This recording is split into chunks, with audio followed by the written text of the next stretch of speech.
Las acciones de Apple se estabilizaron después de dos sesiones de fuertes caídas y eso permitió que Wall Street respirara. En una sesión relativamente tranquila y con los inversionistas a la espera de los datos de inflación de agosto que van a ser publicados la próxima semana. Amigos, es viernes 8 de septiembre, 7:30 p.m. y a esta hora vamos a hacer nuestro acostumbrado recorrido por la jornada en los mercados financieros. Empezamos aquí, dice Reuters que las acciones en Estados Unidos subieron junto a Apple. Otra parte del titular dice que el dólar cayó tras recientes avances, pero en realidad no cayó, terminó estable, aunque estuvo cayendo durante casi toda la jornada. Pero lo importante es que el dólar, que viene en un avance indetenible, pues hoy hizo una pausa, terminó plano, ya lo vamos a ver en más detalle. Y dice aquí en este titular que Apple al alza luego de 2 días de liquidación agresiva, y esta fue una de las noticias más importantes del mercado porque bueno, ya todos sabemos lo que ha pasado con Apple, la acción más grande del mercado, la que tiene más peso en el S&P 500 y en el Nasdaq, la acción que más personas tienen en el mundo, y pues ha tenido una caída importantísima estos 2 días por el problema con China. Y fíjense, dice aquí el Wall Street Journal que Apple se convierte en el peón, o la ficha de negociación, diría yo, más grande en la rivalidad entre Estados Unidos y China. Y yo creo que el Wall Street Journal tiene un punto aquí importante, y es que si Apple no está a salvo y puede ser utilizado por China o por Estados Unidos como una barajita de intercambio o para amenazar al otro país o para retaliar, etcétera. Si Apple no está a salvo, nadie está a salvo. Y digo esto porque Apple no solamente es la empresa más grande del mundo por capitalización bursátil, sino que Apple, además de ser una empresa gigantesca en los Estados Unidos, también es una empresa gigantesca en China, y no solamente por lo que vende, sino porque produce en China buena parte de sus productos y especialmente de sus iPhones, aunque como todos sabemos ha ido migrando la producción a India y otros países, pero sigue siendo un gran productor, un gran manufacturero, un gran fabricante de productos de tecnología como son los iPhones. Entonces ha tenido una relación privilegiada con el régimen chino, y que en este momento esté bajo ataque por el propio régimen chino, pues hace entender que si esto es así, nadie está a salvo. Tesla no está a salvo, y otras grandes empresas norteamericanas que tienen presencia en China y grandes montos de volúmenes de ventas en China tampoco estarían a salvo. Y JP Morgan recortó el precio objetivo, el target price de Apple ante los riesgos de China. Y bueno, yo creo que es normal. De todas maneras, la acción de Apple no estaba barata, está bastante cara. Apple es una acción que se cotiza, antes de esta corrección se estaba cotizando a 28, 29, 30 veces las ganancias del año que viene, las ganancias proyectadas del año que viene. Eso no es un precio barato. El S&P 500 se está cotizando a 20, 21 veces las ganancias del año que viene. Y Apple es una empresa maravillosa que gana mucho dinero, etcétera, pero que no está creciendo. El crecimiento de Apple es muy lento. Ya el mercado de los iPhones es el mercado de teléfonos inteligentes, un mercado que está saturado, es un mercado maduro. Ya no es lo que era hace 15 años, hace 10 años, que estaba en pleno crecimiento. Ya es un mercado que tiene otras características. Entonces, bueno, una empresa maravillosa, pero es normal que entre la falta de crecimiento que tiene, lo cara que está la acción y las nuevas amenazas con el tema de China, JP Morgan haya hecho un recorte de su precio estimado para Apple. Y esta es la acción de Apple hoy. Como vemos, ahí se estabilizó, subió un 0,35%, casi sin cambios. Y aquí vemos el gráfico en rojo, el gráfico de los últimos 5 días, donde se ve claramente la caída del miércoles, la caída del jueves, y como hoy viernes pues estuvo estable. Y en otras noticias, el rendimiento de los bonos del Tesoro a largo plazo cayeron tras comentarios de la Reserva Federal, pero ganaron en la semana. Y es que hoy hubo una mezcla, los bonos cortos y medianos, desde el más corto hasta los bonos a 7 años, tuvieron una subida en sus rendimientos, pero de 10 años hasta 30 años tuvieron una caída en sus rendimientos. Y hoy hubo un montón de representantes de la Reserva Federal hablando esta semana. Casi todos los presidentes de la Reserva Federal hablaron, y eso es porque a partir de mañana comienza el blackout, que es el periodo en el que nadie de la Reserva Federal, ninguno de los presidentes, ninguno de los representantes y tampoco Jerome Powell pueden hablar de aquí hasta la próxima reunión, donde se va a anunciar las tasas de interés, si quedan como están o si hay algún aumento o reducción en las tasas. Como ya sabemos, en la próxima reunión, que es dentro de 2 semanas, el mercado da por descontado que la Reserva Federal no va a hacer nada y va a dejar las tasas tal cual como están. Pero en todo caso, estos señores no pueden hablar al público, dar ruedas de prensa desde hoy hasta ese día. Y entre algunas de las declaraciones importantes que tuvimos, el presidente de la Reserva Federal de Nueva York, John Williams, de esto hablamos ayer, reconoció que la inflación se está desacelerando y que la economía está más equilibrada, y básicamente dice que no hay urgencia de elevar las tasas. Por otra parte, el presidente de la Reserva Federal de Chicago, que es Goldsby, reiteró que es posible un aterrizaje suave, un soft landing de la economía. Él cree que todavía es posible un escenario dorado, maravilloso, en donde la inflación se llega a su target de 2% sin que haya una recesión. Y la presidenta de la Reserva Federal de Dallas, que es Lori Logan, que es mucho más dura, mucho más hawk, mucho más halcón, tuvo un tono más agresivo y dice, bueno, está bien que hagamos una pausa en la próxima reunión, pero va a hacer falta hacer un poco más, apretar un poco más la economía o subir un poco más las tasas para lograr el objetivo de 2%. Bueno, con esto se despiden estos señores. Chao, no hablan más hasta el día en que anuncien su próxima decisión sobre el tema de las tasas de interés. Y el dólar cotizó plano. Este sí es el titular correcto. El dólar hoy no tuvo ni bajó ni subió. Cotizó plano, cerró igual que abrió. Hoy cerró igual que cerró ayer jueves. Les voy a enseñar el gráfico.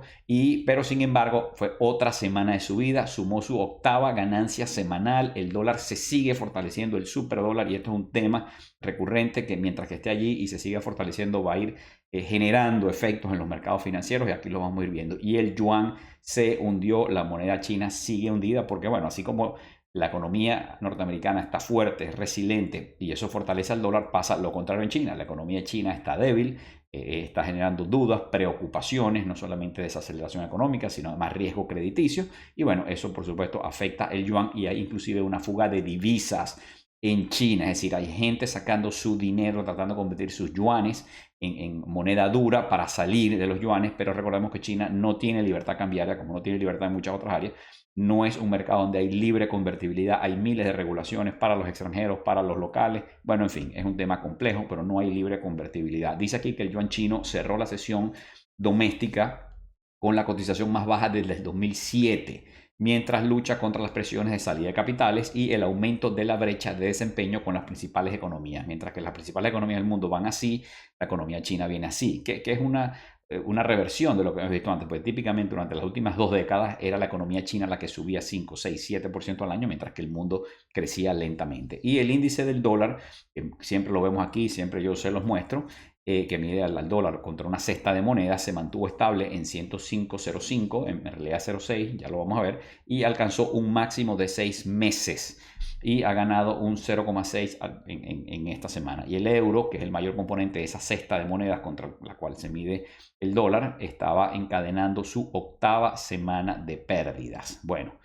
esto es el índice del dólar que yo siempre les muestro. Aquí podemos ver, ahí abajito podemos ver que el 7 de septiembre cerró en 105.06 y el 8 de septiembre abrió pues en ese mismo precio, en el que cerró la jornada anterior, y cerró otra vez en 105.06. Estuvo plano el dólar hoy, pero de nuevo subió esta semana, 8 semanas de subida, se sigue fortaleciendo. Y CNN se pregunta aquí, él dice, el dólar estadounidense vuelve a reinar, ¿por qué? Y bueno, da algunas de las explicaciones que ya las sabemos, las hemos comentado por aquí, pero mucho de eso tiene que ver con la resiliencia de la economía americana y el hecho de que de todas las economías del mundo pareciera que es la que está resistiendo mejor las subidas generalizadas de tasas de interés que hay alrededor del mundo.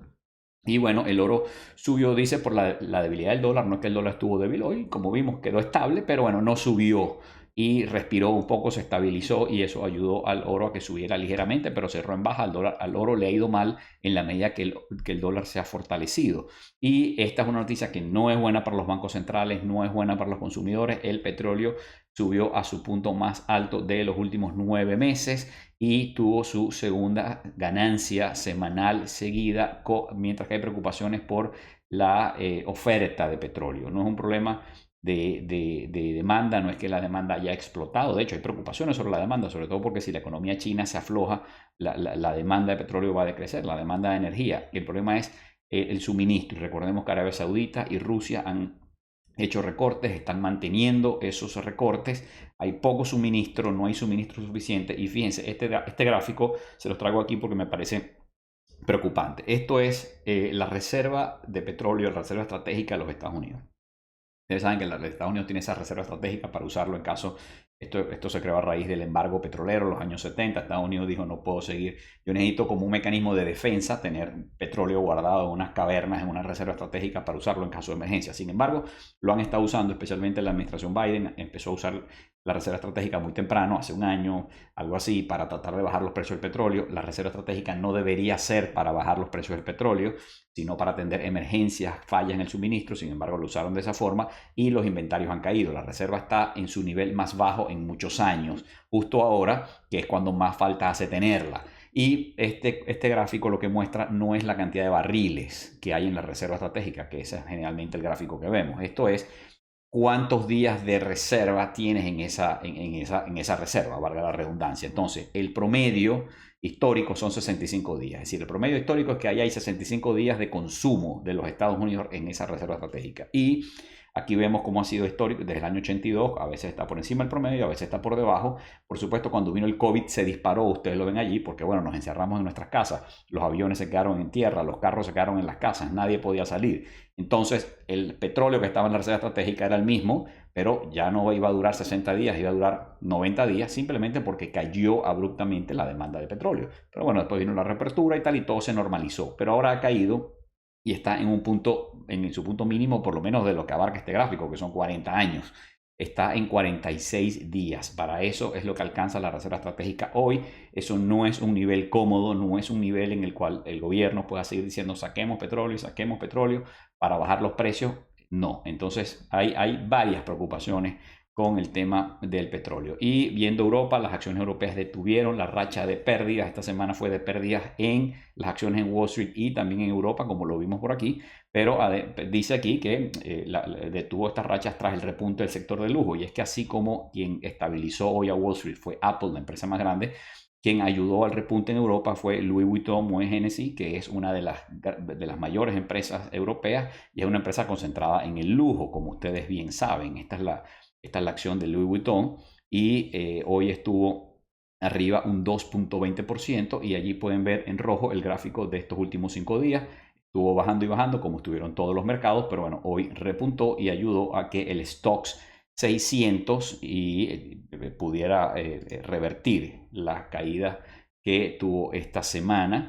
Y bueno, otra noticia, los fondos del mercado monetario mundial registran las mayores entradas semanales en 3 meses. Esto lo hemos hablado muchas veces por aquí. Los money market funds han tenido gigantescas captaciones de fondos nuevos porque la gente prefiere en este momento de tasas altas poner su dinero en un money market fund, un fondo de mercado monetario, que es básicamente como tener dinero a la vista, pero ganando el 4, el 5%, prefiere eso que hacer otras cosas. Entonces, en vez de invertir en acciones, invertir en bonos, invertir en reals o cualquier otra cosa, más bien pone su dinero en un fondo de mercado monetario, lo tiene a la vista sin ningún compromiso, gana 4 o 5% y pues han estado creciendo exponencialmente estos fondos.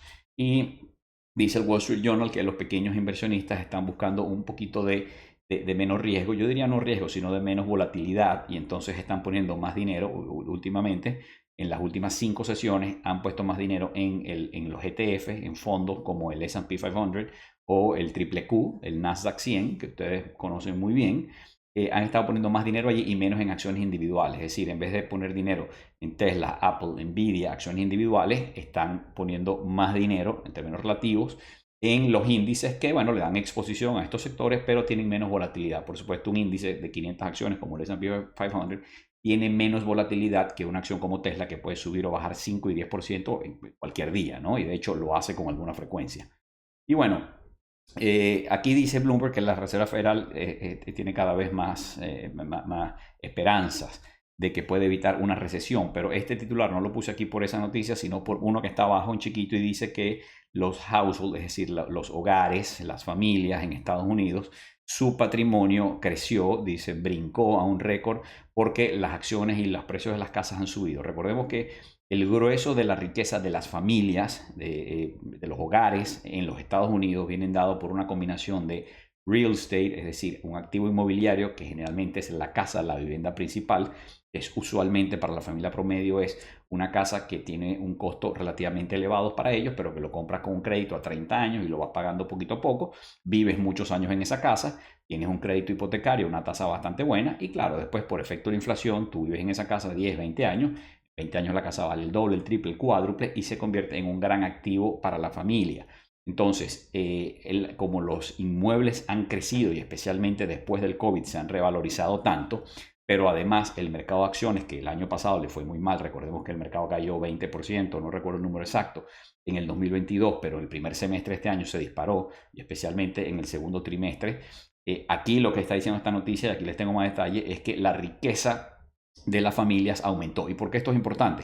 Porque cuando la familia, o los individuos, los consumidores se sienten más ricos, se sienten que están en mejor posición económica, entonces tienden a gastar más. Y esto puede ser parte de la explicación de por qué la economía de los Estados Unidos ha sido tan resiliente, por qué el consumidor no se da por vencido, a pesar de la inflación, a pesar de todo, el consumidor sigue gastando y está gastando con fuerza. Y eso mantiene viva la economía. Ahora, claro, el consumidor se siente más rico. Aquí está la riqueza de los hogares. Aumentó en 5,5 trillones, 5,5 trillions en inglés, o un 3,7% entre abril y junio, es decir, en el segundo trimestre del año. Y llegó hasta 154 trillones, que en español no tiene otra palabra y tiene otros ceros y otros números que hay que agregar, pero ustedes saben, y si no saben lo pueden googlear. Esto es según un reporte de la Reserva Federal. Y fíjense, el valor de los equity holdings, que son los activos financieros, digamos, aumentó en 2,6 trillones en el segundo trimestre, mientras que el valor del real estate, que principalmente son los hogares, las viviendas, aumentó en 2,5 billones. Así es que 2,5 billion dice allí, pero debería ser trillion en realidad. No lo sé, pareciera que hay un error allí. Pero bueno, en todo caso, la noticia está clara. Las casas valen más, los portafolios de inversión crecieron, yo me siento más rico como jefe de hogar, mi familia se siente mejor, vamos a gastar más y eso mantiene viva la economía. Esta es la conclusión de este reporte de la Reserva Federal. Y bueno, por cierto, hablando de inmuebles, dice el Wall Street Journal en este reportaje a página completa que la caída de los precios de las viviendas parece que ya se acabó. Es decir, hubo una caída en los precios, parece que fue muy bajita, muy poquito lo que cayó. Los inmuebles no caen y la gente se pregunta por qué si las tasas hipotecarias, por qué si un préstamo hipotecario que antes lo podíamos tomar al 3%, al 4%, y ahora es imposible conseguirlo por menos de 7 o 7,5%, ¿por qué si se hizo tan caro el crédito hipotecario? ¿Por qué si se hizo tan difícil comprar una casa? Los precios no caen, los precios deberían haber caído, pero bueno, pasa un poco como con el petróleo. Hay un problema de oferta. Sí, es verdad que algunos compradores se retiraron, hay gente que ya no puede comprar porque no pueden financiar al 7% una casa, no tienen para pagar las cuotas mensuales, la podían pagar al 3% o al 4%, pero no al 7 o al 8%. Pues hay menos compradores, pero también hay menos vendedores, no hay oferta, faltan casas, hay déficit de casas, quien tiene casa no la quiere vender, y especialmente después del COVID, la gente se reenamoró de su casa. Y ahora la gente trabaja en su casa muchas veces. Entonces, el que tiene una casa no la quiere vender, no quiere salir de ella. Y pasa otra cosa, que a lo mejor sí la quieres vender, sí te quieres ir de ella, pero tienes tu casa financiada con un crédito hipotecario al 3% o al 4%, no lo puedes dejar. Si vendes la casa, pierdes ese crédito hipotecario. Cuando compras otra, tienes que meterte uno nuevo al 7%, no es negocio. Entonces, la gente está atrapada, presa en sus casas. Y por eso tampoco hay mucha oferta de casas. Entonces, los precios cayeron muy poquito, ya están rebotando. Así es que, bueno, cosas del mercado. Y fíjense esto que dice acá, Business Insider coloca esto que me llamó la atención. Tus inversiones también se heredan. Y dice, esto es lo que sucede con el dinero de un prestamista si fallece. Bueno, esta noticia tiene que ver con México, es muy específica sobre México y habla de cómo se heredan las cosas en México y además se refiere a que en México hay una proliferación de aplicaciones donde la gente presta. Eso también lo hubo aquí en Estados Unidos, hay muchos países. La gente hace préstamos de persona a persona a través de una aplicación y cobran los intereses. Bueno, en fin, no le recomiendo a nadie que se meta a hacer eso. Pero este artículo se refiere a eso. Yo no les voy a hablar de eso, pero voy a aprovecharlo porque tengo tiempo queriendo hacer un video, que lo voy a hacer eventualmente, sobre estos temas, porque cuando yo hablo con mis clientes y vamos a abrir una cuenta de inversión, uno de los temas más importantes es, bueno, ¿qué va a pasar con los impuestos y qué va a pasar cuando yo me muera? Cuando el titular o los titulares de la cuenta no estén, ¿qué va a pasar? ¿Ese dinero le va a llegar a mis beneficiarios? ¿Cómo me puedo asegurar? Y bueno, obviamente hay muchísimos productos que resuelven esos temas. Obviamente esto es una cosa central. Y hay un producto que a mí me gusta mucho para cualquier inversionista, pero especialmente para quienes viven en el extranjero, quienes no son americanos y no tienen un green card. Porque para el que es americano y tiene green card es muy fácil abrir una cuenta de inversión. Hay miles de opciones. Es muy sencillo el tema sucesoral. Todo es mucho más fácil. Pero cuando eres extranjero tienes que hacer las cosas bien aquí. Tú puedes tener tu cuenta de inversión en Estados Unidos libre de impuestos, no vas a pagar ni $1 en impuestos aquí. Los impuestos los vas a pagar en el país que te correspondan, si es Venezuela, si es Colombia, si es España, donde te toque. Eso no es un problema de nosotros. Aquí se abre una cuenta, tú estás protegido de impuestos porque eres extranjero, pero tienes que comprar, tienes que documentarla de la forma correcta para evitar los impuestos indebidos. Tienes que comprar los productos que son especiales para ti, productos offshore que te van a proteger de impuestos. Y no solamente de impuestos, o sea, no solamente te van a proteger de los impuestos que pagas en vida, ganancias de capital, impuestos sobre los intereses, impuestos sobre los dividendos, todo eso está protegido. No vas a pagar esos impuestos. Pero además, el día que no estés, el día que mueras, ¿verdad? Tus beneficiarios van a recibir eso también libre de impuestos, pero tienes que hacerlo de la forma correcta y hay cuentas que ofrecen eso. Por ejemplo, una cuenta TOD, Transfer on Death, que es una cuenta que tú desde el día que la abres dices que va a pasar con tu dinero el día que no estés, y mientras que los activos que estén ahí sean activos no domiciliados en Estados Unidos, no van a pagar nunca impuestos sucesorales. Bueno, en fin, este tema es complejo, no lo voy a hablar aquí por completo. Si alguno tiene dudas, preguntas, escríbame, pero algún día pienso pronto hacer un video extenso sobre este tema, pero claro que sí, uno tiene que tener la tranquilidad y la certeza de que su portafolio de inversión va a estar protegido de impuestos, va a estar protegido además de cualquier cosa domiciliado en Estados Unidos, ley de Nueva York. A mí me gusta mucho usar un custodio que es Pershing. Pershing es el mejor custodio del mundo para mi forma de ver las cosas, el que yo prefiero. Pershing es una filial del Banco de Nueva York. Bank of New York Mellon es el custodio más grande del mundo. Y bueno, ofrece cuentas maravillosas para inversionistas extranjeros. Entonces, lo que les quiero decir, esto son cosas que hay que hacer bien desde el primer día. Y aproveché esta noticia que vi, este reporte de Business Insider, para comentárselos porque es un tema recurrente, principal tema de conversación con mis clientes y que todos ustedes deben tener. Pregúntense, ¿tienen su dinero, tienen sus activos bien custodiados? ¿Los tienen en un país con una jurisdicción estable? ¿Tienen resuelto el tema sucesoral? ¿Tienen resuelto el tema de los impuestos? ¿O tienen un desorden allí? Es el momento de hacerlo. Estas son cosas que hay que hacer cuando estás joven, sano, vivo. Después es muy tarde. Cuando ya, como dicen por ahí, si el día que necesitas, si no hiciste un testamento, el día que lo necesites ya es tarde, ¿no? Entonces, por definición. Entonces, son cosas que hay que resolver cuanto antes. De nuevo, dudas, preguntas, avísenme. Quiero recordarles que yo soy asesor financiero, registrado en los Estados Unidos, pero nada de lo que digo aquí son consejos de inversión. Cada uno de ustedes debe hacer su propio análisis, su propia investigación y tomar sus propias decisiones. Recuerden que cada caso es distinto y una recomendación que sirve para uno no necesariamente sirve para los demás. Quiero recordarles que se suscriban a mi canal de YouTube y le den like a este video y vamos a revisar rápidamente varias noticias. Barclays dice que va a eliminar numerosos empleos en trading y en banca de inversión. Bueno, así es Wall Street y los bancos reducen, sacan personal, pero esta noticia viene de la mano de esta otra, que es que Goldman Sachs también dice que recuerda que va a hacer su recorte anual de empleados. Y ojo, Goldman no es que de repente dijo voy a votar gente, sino que Goldman Sachs todos los años raspa el 10% de sus empleados menos productivos, salen de la firma y contratan gente nueva. Entonces, bueno, esto va a ocurrir en octubre, según dice esta noticia. Y un temazo que he estado conversando con algunos amigos inversionistas, que es esto que llaman el shrink. Los retailers en Estados Unidos, los grandes retailers, Home Depot, Lowe's, Walmart, Target, en fin, las grandes tiendas, tienen un tema que les están robando la mercancía. Se la roban en el camino desde China, aquí del puerto a la tienda, del almacén a la tienda, pero después que está dentro de la tienda también se la roban en la tienda, se la roban los empleados, se la roban los clientes, se la roban gente que entra a robar. Ustedes han visto los videos virales en redes de bandillas enteras que entran a tiendas de lujo y se roban, se llevan carteras, zapatos de lujo, etc. Bueno, eso aquí lo llaman shrink, como que se encoge la mercancía, se encoge el inventario.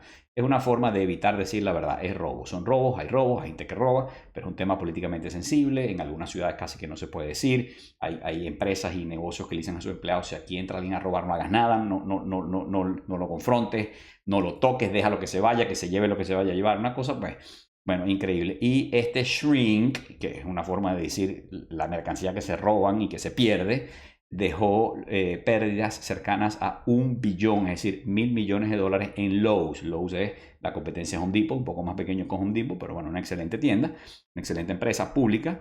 Y bueno, imagínense, $1.000 millones ha dejado el shrink. Esto me imagino que es en el último ejercicio fiscal, es mucha plata.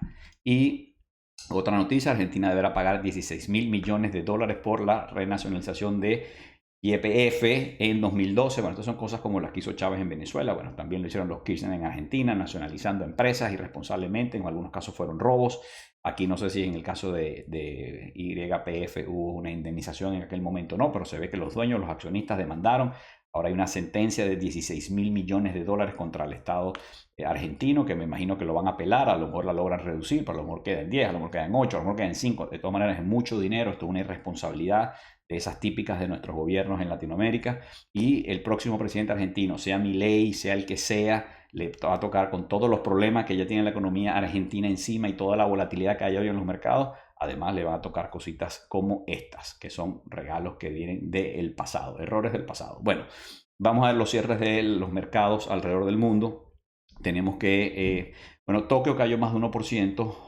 Hong Kong aparece aquí en cero. Sé que Hong Kong estaba cerrado en la mañana, es decir, cuando anoche, cuando eran las 10 de la noche, hora de Nueva York y Caracas, que revisé cómo están los mercados asiáticos, Hong Kong no se movía, estaba cerrado, y entonces vi que estaba cerrado por una tormenta.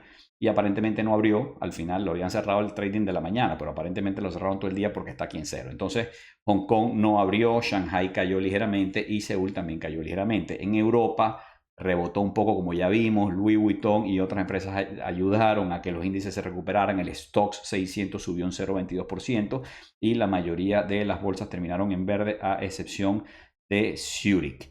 Y en nuestro continente, bueno, aquí vemos Sao Paulo, ligera caída. Buenos Aires cayó casi un 3%. Ya vemos Buenos Aires con una volatilidad increíble. Ha caído esta semana, habrá caído como 10% o más. No sé, cada día que revisamos cayó un montón. Y México cayó, subió ligeramente un 0,4%. Y vamos a ver Nueva York. Hoy los índices se recuperaron un poquito, respiraron, no fue una gran recuperación, no fue un gran rebote, pero bueno, después de las pérdidas de la semana, por lo menos terminaron en verde. El S&P 500 subiendo un 0,14%, el Nasdaq un 0,09%, el Russell no se salvó y cayó un 0,23%, la volatilidad cayó, está por debajo de 14%, el rendimiento del bono a 10 años varió ligeramente, cayó ligeramente, sigue estando en 4 y un cuarto. El dólar, como ya vimos, estuvo estable hoy, pero sigue fortaleciéndose. El oro estable, petróleo en 87,23, el de Texas rumbo a los 90, ya el Brent está en 90 y el Bitcoin por debajo de 26.000. Y aquí está el mapa de calor. Bueno, ahí podemos ver Microsoft en verde, Apple hoy se estabilizó. Una vez más vemos el verde intenso de Eli Lilly, que sigue cabalgando en la moda de las drogas, las medicinas para adelgazar. Eli Lilly y Novo Nordisk cabalgando y cabalgando. Yo creo que están en territorio burbuja, pero por supuesto que eso no quiere decir que no puedan seguir subiendo. Pueden subir hasta cualquier precio. No hay límite cuando los inversionistas están en una fiebre y en una carrera por comprar una acción de una empresa que creen que va a ser, bueno, que va a crecer hasta el cielo, pues, y sabemos que los árboles crecen, pero no crecen hasta el cielo. En todo caso, otra jornada maravillosa para la Lilly, para las empresas farmacéuticas, por supuesto petróleo, ahí lo ven a la derecha en el medio, energía, Exxon, Chevron, Conoco, en verde, cabalgando sobre la subida de los precios del petróleo. También las financieras estuvieron bien. En fin, el mapa de calor se ve bastante bien para haber sido una sesión más bien mediocre. Y en el barómetro vemos pues una mezcla de verde y rojo, pero bueno, ahí se lo dejo, es absolutamente autoexplicativo. Y aquí está la medición, la válvula de medición del miedo y la codicia. Está en una posición neutra, me gusta más que cuando está en codicia. Está en neutro, ojalá que la veamos irse un poquito de miedo, ojalá que la gente se asiente un poquito. A los inversionistas los protege mucho el miedo. Cuando uno va a invertir es bueno que tenga un poquito de miedo y que piense las cosas dos veces antes de hacerlas, que revises 2 veces, 3 veces, 10 veces una acción de una empresa, revises a la empresa y el negocio muchas veces antes de tomar la decisión. Es bueno, eso ayuda. Cuando lo haces a la carrera y sin miedo a nada, a veces cometes errores. A mí me gusta la prudencia y prefiero ver este indicador aquí en neutro que en codicia, como ha estado por semanas ya. Y estos son los bonos del tesoro. Bueno, como les decía, todos los bonos cortos de 7 años y menos subieron de rendimiento, subieron las tasas de interés que se desprenden de esos bonos, pero los más largos, el de 10, 20 y 30 años, más bien bajaron. Fue una jornada, como podríamos ver, mixta. Y señores, me despido con esto. La semana que viene, pues hay una data muy importante. El lunes y martes muy tranquilo. Fíjese el calendario. En el calendario no hay anuncios importantes para el lunes y martes, pero el miércoles a las 8:30, antes de la apertura del mercado, vamos a tener el Consumer Price Index, el CPI, o lo que llamamos en español el IPC, el índice de precios al consumidor para el mes de agosto. Y la expectativa del mercado es que los precios hayan subido un 0,6% en agosto, el CPI, pero el núcleo inflacionario había subido un 0,2%. Y de nuevo, la expectativa es que la inflación haya quedado, el índice de precios al consumidor del último año, haya quedado en 3,6%, muy lejos del 2% que busca la Reserva Federal, y el núcleo inflacionario, que es aún más importante para la Reserva Federal, haya quedado en 4,3%, más del doble del objetivo de la Reserva Federal. Bueno, señores, suficiente, lo dejo hasta aquí. Feliz fin de semana, que lo disfruten, que descansen, y si Dios quiere, el lunes nos conectamos para hacer un nuevo recorrido por la jornada en los mercados. Saludos.